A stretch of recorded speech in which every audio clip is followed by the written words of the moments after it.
And Grant, just tell me a bit about that character piece, because you will have seen, what do you think it takes? Because so many young people that, I work a lot with young people in mental health and well-being resilience, and, a lot of young people are really struggling. So what do you think it takes?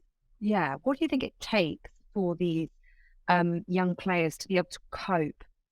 What do you see about the character? Is there something that you can see that helps them get through that? What does it take for them to get through the Pressures, the expectation challenges. Yeah. pressures? Yeah. Support.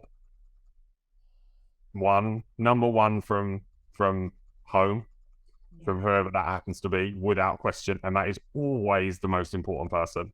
And number two, an environment of a school that cares, that they aren't just a footballer or whatever, that cares they have something to fall back on. And then lastly, I suppose for them, for them to recognize how hard it is to become a footballer. Reality check. Yes. Oh, good point, mate. I'll say the reality check is, you might be the best, but you might get injured. You might be the best of 14, but that doesn't mean you're the best of 16. Every single day you go on Twitter, you go on Instagram, you go on the Times, the Telegraph websites. There is, the Athletic online.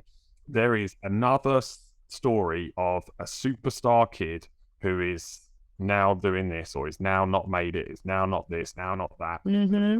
So all these sorts of things. The ones that recognize how hard it is, and don't get me wrong, some need more support to recognize how hard it is, but the ones that recognize how hard it is will always be the ones that you have belief that will end up doing better. You do, and I think that is often, obviously in my job, you often get the other members of staff who all love football. Do you think X is going to make it? Do you think little Johnny's going to make it? Do you think they're going to make it? My God, it's an impossible question. Do I think they're good enough to become professional footballers? Without question, because I became a professional footballer and they were better than me. So I love it. Does it mean that they've got the attitude to learn to cope with the world of being a professional footballer, to cope with the knockbacks that come with it, etc. When Martyr asked me earlier about the stats of the players that are still playing, that have left at 16, all of the ones that are still playing, nearly all of them had the best effort grades. Now, at our school, an effort grade is a number, but nearly all of those had really good effort grades. I think that tells you a lot.